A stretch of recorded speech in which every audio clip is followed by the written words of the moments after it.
칠레라는 나라와 아르헨티나가 서로 국경을 맞대고 있습니다. 칠레는 태평양 쪽에 길게 내려와 있는 나라고 아르헨티나는 그 옆에 있어서 두 나라가 길게 서로 국경을 마주하고 있습니다. 그러다 보니까 늘 전쟁을 겪게 되고 오랜 갈등 가운데 있는 나라입니다. 그런데 어느 시대에 이 두 나라가 또 갈등을 하면서 서로 전쟁의 위기에 처해졌습니다. 그러다가 어떻게 하면 우리 이 두 나라가 좀 평화롭게 할 수 있을까? 전쟁 없이 우애 관계를 유지하고 잘 지낼 수 있을까? 그렇게 의논을 하다가 좋은 묘안을 냈는데 그 국경에다가 예수의 동상을 세우자, 예수님의 동상을 세우자 그렇게 결론을 내리고 이제 예수님의 동상을 크게 해서 세웠습니다. 그런데 그 동상이 마무리되어 갈 때에 그만 더 일이 더 커졌습니다. 왜냐하면 이 동상이 바라보고 있는 쪽이 아르헨티나 쪽은 많이 보는데 불행하게도 칠레 쪽은 등을 쥐고 있는 그런 형태로 동상이 서게 된 거예요. 그러니까 칠레 쪽의 사람들이 아니 왜 기분 나쁘게 예수님이 우리는 안 보고 아르헨티나만 봐. 아르헨티나는 축복하고 우리는 등지는 거야. 그래서 아르헨티나 사람들이 막 화가 나가지고 더 이제 폭발이 돼가지고 갈등이 일어났습니다. 그럴 때에 한 이제 신문 기자가 이것을 잘 이제 글을 썼어요. 어떻게 썼냐면은 하나님은 아르헨티나를 더 주시해 봐야 될 이유가 있다. 왜냐하면 아르헨티나는 늘 문제가 많고 주시하고 잘 봐야 돼. 그런데 우리 칠레는 하나님 믿어. 안 봐도 다 믿을 수 있는 나라이기 때문에 그래서 아르헨티나를 더 보고 있는 거야. 이렇게 이제 신문에 기고를 했습니다. 그랬더니 그만 칠레 사람들이 부글부글 끓어오르던 생각이 쭉 이렇게 잠재되면서 조용해지면서 그 문제 해결돼서 그때의 문제를 극복했다라고 하는 역사적인 사건이 있습니다. 여러분 똑같은 사건인데 바라보는 시선에 따라서 시각에 따라서 전혀 다르게 해석이 됩니다. 우리말에도 그런 말이 있죠. 안방에 가서 말을 들으면 누구의 말이 맞아요? 시어머니 말이 맞고 부엌에 가서 말을 들으면 며느리 말이 맞고 똑같은 사건인데 보는 게 다릅니다. 노사 문제가 왜 일어나요? 근로자 입장에서 노동자 입장에 보면 틀림없이 노동자 얘기 맞습니다. 그런데 또 사용자 입장에서 사용자 생각이 맞는 거예요. 그래서 서로가 다른 거예요. 모든 부분에서 우리가 보는 시각에 따라서 전혀 다른 해석을 내릴 수가 있습니다. 오늘 우리가 읽은 성경 본문에 이런 얘기를 우리에게 잘 가르쳐주는 사건으로 기록이 되어 나옵니다. 어느 날 예수님께서 길을 가다가 제자들과 함께 가다가 나면서부터 맹인돼서 보지 못하는 소경인 사람 그리고 그 사람이 거린으로 남에게 도움을 구하는 사람 만납니다. 그리고 그 사람을 바라보는 예수님의 제자들이 질문을 합니다. 그리고 여기에 대해서 예수님 대답을 합니다. 전혀 다른 사건인 거예요. 어떻게 해석을 하느냐에 따라서 전혀 다르게 판단을 하게 되는 겁니다.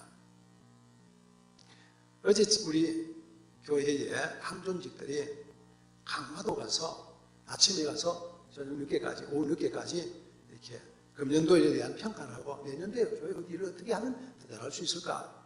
그래서 한 20명 정도 가서 모임을 가졌습니다. 제가 어제는 그 아버지 학교에 수료식이 있고 제가 강의가 있어서 한 1시 반 2시쯤에 나오다가 혼자 차를 몰고 나오는데 강화도 나오다가 어느 가게의 간판이 말이에요. 아무개 네. 그러니까 이름을 붙여놨어요. 누구누구네 네. 라고 하는 이름이 봤는데 왜 그게 눈에 갑자기 들어왔어요? 가보자 이런 생각이 드는 거예요. 차를 세웠습니다. 갔더니 아니나 다를까 호떡을 지금 굽는 집인데 아주머니가 호떡을 굽을 준비를 다 하는데 뒤에 한 친구가 제가 들어가면 막 눈을 그걸 보는 거예요. 첫눈에 봐도 이상한 애예요. 그래서 주인 아주머니가 물었습니다. 아들이세요? 그러니까 그렇대요. 아무 돌아보고 얘기도 않고 그래요. 그러면서 자기 일을 하는 거예요. 어떻게 되는지 물었어요. 그랬더니 그 아주머니 하는 얘기가 아들인데 애기를 나한테 잘못됐대요. 애기가 거꾸로 서는 걸 병원에서 모르고 그 애기를 분만을 했고, 또 이 얘기 나올 때에 목에 탯줄이 감긴 걸 모르고 너무 당겨서 애가 산소가 공급이 되지 않아서 뇌에 손상이 가서 이렇게 지금 고생을 한다고. 그러면서 이 아들은 그저 경기에 눈초리로 왔다 갔다 하면 씩씩거리면서 오는 손님을 받아들인 게 아니고 오늘 손님을 내쫓고 있는 거예요. 그래서 좀 그 아주머니랑 한창 얘기를 하다가 그랬어요. 아주머니 힘드시겠어요? 요 아주머니가 신앙생활 한지 모르겠는데 제가 요 가까운 교회가 좀 있잖아요. 교회 가서 하나님 앞에 물으면서 기도하면서 이 자녀를 잘 위해서 하나님 앞에 여쭤보세요. 기도해 보세요. 그러고 나왔어요. 자, 여러분, 이 아이가 이렇게 태어난 게 누구 잘못입니까? 그 아이의 죄입니까? 그 부모의 죄입니까? 아니면 무슨 어떻게 얘기를 해야 될까요? 우리는 이런 사건을 바라보는 시선이 여러 가지가 있습니다. 그래서 오늘 우리 설교의 제목은 예수님의 시선이라는 제목입니다. 자, 첫 번째 이 사건을 볼 때 나오는 시선이 첫 번째는요, 내 탓이다고 한탄하는 사람입니다. 사람들이 묻습니다. 같이 읽습니다. 예수께서 길을 가실 때에 날 때부터 맹인된 사람을 보신지라 제자들이 물어 이르되 라비여, 이 사람이 맹인으로 남으신 누구의 죄입니까? 자기 죄입니까? 부모 죄입니까? 여러분, 우리가 가장 쉽게 생각할 수 있는 자기의 죄입니까? 부모 죄입니까? 자기 죄가 쉽게 생각할 수 있습니다. 자기가 죄가 많아서, 세상으로 전생에 죄가 많아서 이렇게 태어난 겁니까? 그런 얘기를 하는 거예요. 여러분, 어떤 문제가 있을 때에 대개 사람들이 쉽게 생각할 수 있는 내 문제입니다. 내 탓입니다. 내 죄입니다. 가장 쉽게 생각할 수 있는 겁니다. 내 죄라는 생각. 여러분, 내가 건강하지 못한 것도 내 탓이고, 내가 잘못 사는 것도 내 탓이고, 우리 자식이 잘못하는 것도 내 탓이고, 우리 집안이 문제는 것도 내 탓이고, 국가가 시끄러우면 내 탓이고, 다 내 탓으로 돌릴 수가 있습니다. 바라보는 시선입니다. 많죠? 의외로 우리 주위에 이런 사람들이 많습니다. 옳다 그르다는 얘기 드리는 게 아닙니다. 내가 기도하지 못해서 그렇고, 내가 못나서 그렇고, 내가 죄가 많아서 그렇고, 내가 잘못 가르쳐 다 내 탓으로 돌리는 사람들의 시선입니다. 여러분은 어떻습니까? 여러분 가정이 남들보다 더 형편이 좋지 못해요. 내 탓일 수 있습니다. 여러분 자녀가 내가 원하는 만큼 자라지 못하고 있습니다. 내 탓일 수 있습니다. 그런데 여러분 한 가지는 기억하십시오. 지나치게 내 탓이다 그러다 보면 여기가 더 멍이 들어갑니다. 헤어나질 못합니다. 그리고 해결의 길이 없습니다. 내 탓이라고만 하는 데는 해결의 길이 없습니다. 그런 사람들에게 주님이 주시는 말씀은 내가 너에게 평안을 주노니 주님이 주시는 그리스도 안에서 자유함이 필요합니다. 주께 주시는 자유함, 주께 주시는 평안함으로 내 마음의 문제를 풀고 해결해 갈 수 있어야 됩니다. 혹 내 탓으로, 혹 내 잘못으로 일어나는 일들도 많이 있을 수 있습니다. 그런데 그 문제에 평생을 사로잡혀 살면 안 된다는 말입니다. 그 다음에 사람들은 이런 사람들입니다. 남의 탓으로 돌리는 사람입니다. 이 말을 가만 보세요. 2절입니다. 시작. 라비여, 이 사람이 맹인으로 난 것은 누구의 죄로 인함입니까? 자기입니까? 부모입니까? 여기 너는 없어요. 나는 없어요. 물론 이 사람 제자들은, 예수님의 제자들이 이 사람과 관계가 없을 수가 있습니다. 그런데 이 말을 유심히 보면은 누군가의 잘못입니다. 누군가의 죄입니다. 누군가의 문제입니다. 그래서 그 문제 때문에 일어나는 일들입니다. 그래서 그에게 묻는 거예요. 여러분, 문제를 바라보는 시선이 탓을 얘기를 하고 책임을 얘기하고 그러기 시작하면 얘기에 끝이 없습니다. 어떤 것이든지 간에 일단 모든 것들을 문제에 대한 책임을 핑퐁 던지고 탁구공 치듯이 자꾸 던지는 사람이 있습니다. 그러면 거기는 아무런 관계가 없는, 해결이 없는 그런 문제로 가고 맙니다. 여러분, 지나치게 내 탓이라고 말하는 건 문제지만 나는 아무 문제 없다고 생각하고 언제나 상대방에게 전부 넘기는 그것도 문제일 수 있습니다. 이 사람들에게 한 가지 분명한 것은 이게 반생각입니다. 분명히 죄 때문이 맞죠. 누구 죄인지 모르지만 분명히 죄 때문이죠. 저 사람이든지 부모든지 뭐가 있어요? 나와는 관계없는 얘기입니다. 여러분, 세상의 모든 일들을 나와는 아무런 관계없어, 나는 깨끗해, 나는 문제없어, 그리고 다 넘기는 사람들이 있을 수 있습니다. 가정에서도 그렇죠. 부부가 어떤 문제를 볼 때 당신 탓이지 왜 내 탓이냐, 그리고 탓만 하다 보면 해결이 없습니다. 교회에서도 그렇습니다. 회의할 때 당신 때문입니다, 당신 탓입니다, 탓만 얘기하다 보면 끝이 없습니다. 그게 우리 현실이잖아요. 그런데 이런 생각에 젖어 있는 사람들이 의외로 우리 교회에 많은 겁니다. 희생양을 찾으려고 하는 겁니다. 그래서 문제는 내 문제가 아니라 다 남의 문제로 다 돌리는 거죠. 여러분, 만약에 제가 말씀드린 그 아주머니가 자기 아들이 22살 난 아들이 그러고 있습니다. 그 모습 보면서 그건 내 탓이야, 그렇게 시작하면 끝이 없을 거예요. 그죠? 내 탓이라고 생각하면 얼마나 힘들겠어요. 또 내 탓 아니라고 생각하기도 그것도 또 어려울 거예요. 정말 여러분, 누구의 탓이죠? 누구의 문제죠? 잘못한 의사가 잘못했는데 그런 의사는 다 잊어버리고 지금 이미 그 사람은 없어져 버렸습니다. 평생을 그렇게 살아고 거기에 사로잡혔으면 어떻게 이 일을 하고 풀어가야 된다는 말입니까? 예수님이 이 사건에서 바라보는 시선이 있습니다. 예수님 뭐라고 말씀하세요? 자기의 탓입니까? 부모의 탓입니까? 그런데 예수님이 하시는 말씀은 이겁니다. 읽어봅니다. 예수께서 대답하시되 이 사람이나 그 사람의 부모의 죄로 인한 것이 아니라 그에게서 하나님이 하시고자 하는 일을 나타내고자 하십니다. 예수님 뭐라고 말씀하세요? 그 사람의 탓이 아닙니다. 부모의 잘못도 아닙니다. 단지 뭐예요? 하나님께서 하시고자 하는 일이 있다는 거예요. 그 일을 나타내고자 하신다는 거예요. 여러분, 우리가 크게 여기서 두 가지를 생각할 수 있습니다. 첫째는 뭐냐 하면은 하나님이 하시는 일입니다. 예수님은 그 일을 하고자 하시는 분이에요. 그 다음에 말씀하잖아요. 내가 그 일을 하여야 하리라. 밤이 되면 못할 텐데 아직 낮이기나 내가 그 일을 하여야 하리라. 주님은 그 사람을 바라면서 책임을 묻지 않고 그 사람 원인을 얘기하지 않습니다. 어떻게 하면 이 사람을 고쳐야 될까? 그것이 예수님의 마음입니다. 얼마나 멋있는 마음이에요. 그 사람에게 도움 줄 게 뭘까? 어떻게 고칠까? 어떻게 해결할까? 어떻게 풀어갈까를 생각하시는 주님이 있습니다. 여러분, 우리 주위에 어떤 문제 있을 때 책임 얘기하고 그 원인 얘기하는 것보다 그것을 보고 가슴 아파하면 어떻게 풀어줄까? 어떻게 하면 도움을 줄까? 라고 얘기해 줄 수 있는 마음이 되는 거, 이게 그렇다는 마인드입니다. 잘 안 되죠. 그죠? 잘 안 되죠.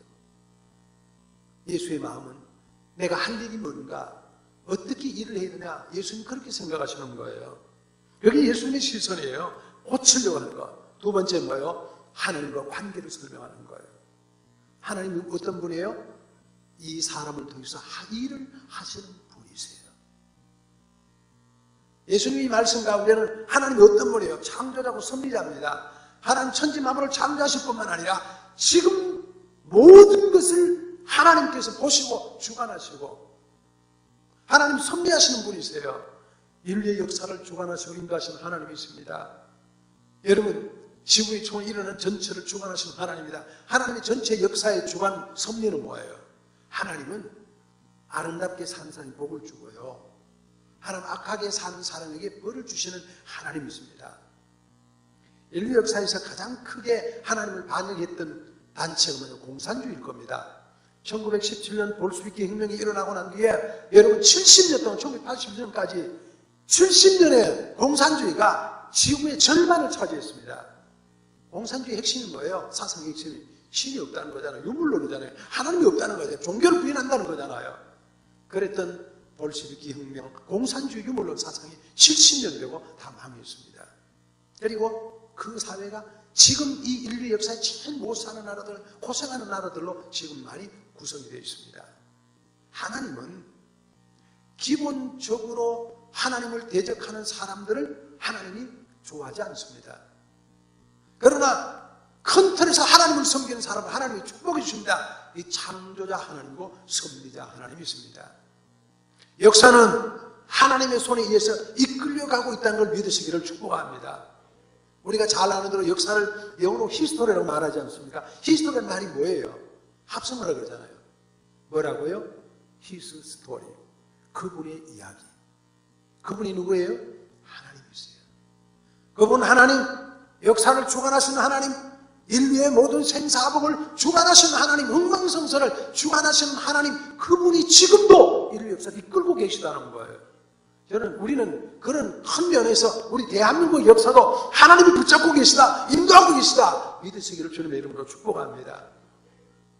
저는 우리 지금 역사가 되어진 거에 너무 지나치게 한쪽에 서지 않았으면 좋겠다는 생각을 가져요.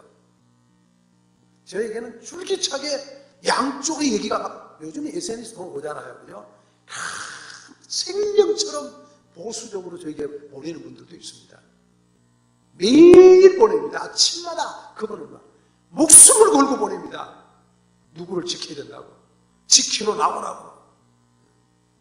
여러분 그런 것만 알고 또 반대 사람 얼마나 많습니까? 그런데 여러분 제가 말씀드리자면 하나님은 반드시 우리 대한민국을 지키고 계시다. 인도하고 계시다. 큰 틀에서 이끌고 계시다. 믿으시기를 축복합니다.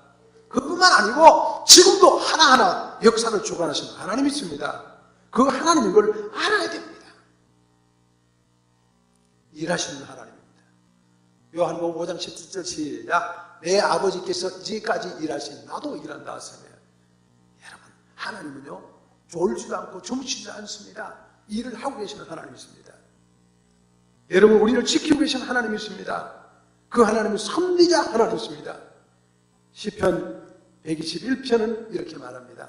자, 시편 121편 시작. 이스라엘을 지키시는 이는 졸지도 아니하시고 주무시지도 아니하시리로다. 여호와께서 너를 지키시느시라. 여호와께서 너의 죄를 지금부터 영원까지 지키시리로다. 하나님 어떤 분이에요? 졸지도 아니하고 주무시지도 아니하고 우리를 지켜주고 우리 나라를 지켜 여러분 지켜주세요. 믿으시기를 축복합니다. 졸지도 아니하시고 주무시지도 아니하고 우리를 지키시는 하나님, 역사를 주관하시는 하나님, 일하시는 하나님이십니다. 그 하나님이 우리 대한민국을 지켜가실 것이고 그 하나님은 우리나라를 반드시 이끌어 가실 것이고 그 하나님이 우리나라를 합력해서 좋은 것으로 만들어 주시는 하나님이십니다. 또 우리를 인도하시는 하나님, 시작. 우리가 알거니와 하나님을 사랑하는 자, 곧 그의 뜻대로 부르심을 입은 자들에게는 모든 것이 합력하여 선을 이루느니라. 여러분 어떤 환경을 맞이하고 있습니까? 어떤 상황을 맞이하고 있습니까? 하나님은 모든 것들을 합력해서 우리에게 선을 이루게 만들어 가시는 분이세요. 그걸 믿는 게 믿음이에요. 하나님은 반드시 나에게 선으로 만들어 주실 것이다. 믿으시기를 축복합니다. 왜? 우리가 하나님의 아들이기 때문에. 왜? 우리가 하나님의 자녀이기 때문에. 왜? 우리가 하나님의 백성이기 때문에. 여러분, 이것보다 좋은 믿음이 없습니다. 이것보다 좋은 신앙이 없습니다. 하나님 우리 아버지입니다. 아버지 하나님이 우리에게 좋은 것을 주시는 분이에요. 아까도 찬송했습니다. 나의 등 뒤에서 나를 도우시는 하나님이 있습니다. 나를 붙잡고 계신 분입니다. 어떤 분이에요? 졸지도 않고 주무시지도 않고 우리를 붙잡고 계시고 모든 것들을 합력해서 선을 이루어 가실 하나님, 그분이 우리 하나님이십니다. 뭐라고 말했어요? 뒷부분입니다. 여호와께서 너희 주를 지금부터 영원토록 지키시리로다. 할렐루야. 그런 하나님, 그걸 찰떡같이 철석같이 믿는 믿음이 진짜 믿음인 겁니다. 여러분 이런 믿음으로 굳게 서시기를 축복합니다. 하나님은 내 편이고 하나님은 나를 지키시는 분이십니다. 하나님은 반드시 나를 이끌어 가실 분입니다. 여러분 이해되지 않은 분들은 우리 주위에 일들이 얼마나 많습니까? 우리가 상상할 수 없고 이해할 수 없고 납득할 수 없는 일들이 너무너무 많습니다. 그런 일을 어떻게 해요? 하나님 앞에 맡기는 거죠. 하나님이 하실 일이 있을 것이다. 하나님의 섭리가 있을 것이다. 전능하신 하나님이 하실 수 있을 것이다. 믿고 하나님께 맡기는 거예요.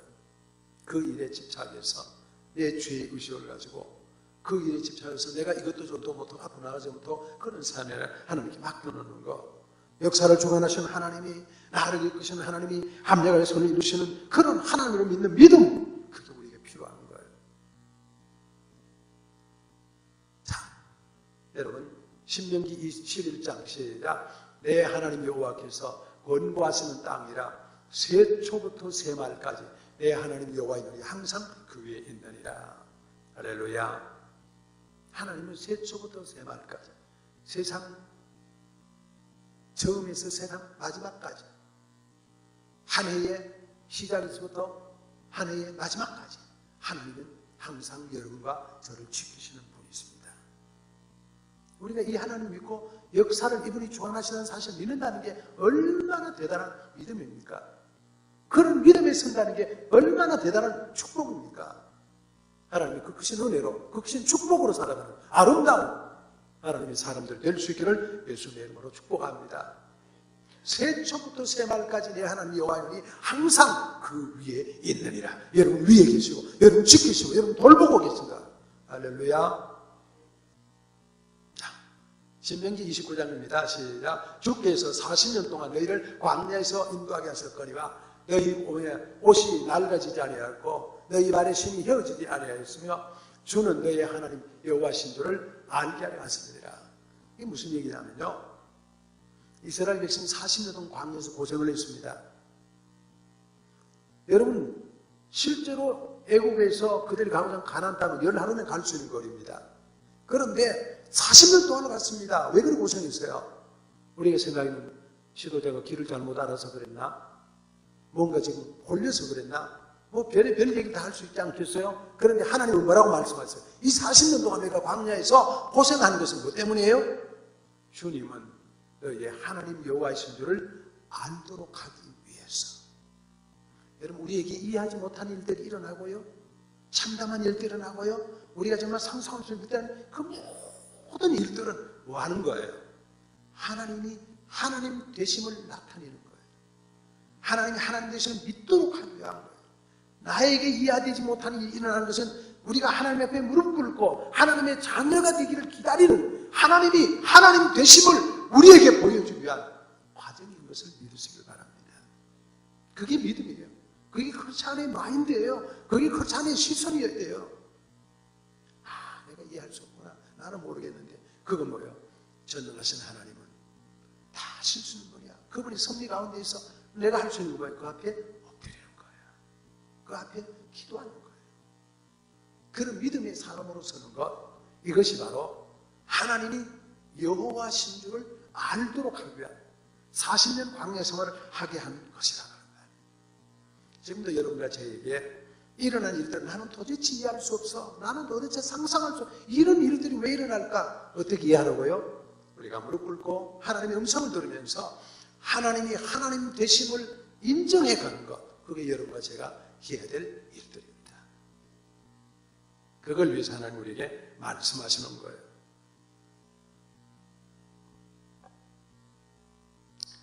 자, 이 장면을 보고 예수님의 제자들이 바라봤던 시선과 예수님이 바라봤던 시선은 전혀 달랐습니다. 그 하나님은 일하시는, 그 주님은 일하시는 본인을 얘기를 합니다. 일하시는 하나님 앞에 내가 일을 해야 된다고 생각했습니다. 우리에게도 마찬가지입니다. 하나님은 나를 동력자로 일하시는 하나님이십니다. 고린전서 봅니다. 시작. 우리는 하나님의 동력자들이요 너희는 하나님의 밭이요 하나님의 집이니라. 여러분과 저는 뭐예요? 하나님의 동력자들입니다.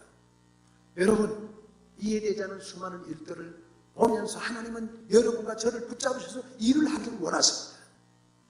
우리가 그냥 보고만 있고 좌절해 있고 쓰러지는 게 아니라 하나님 그 현장에서 우리를 붙잡고 하나님과 함께 일하기를 원하신다, 그런 말이에요.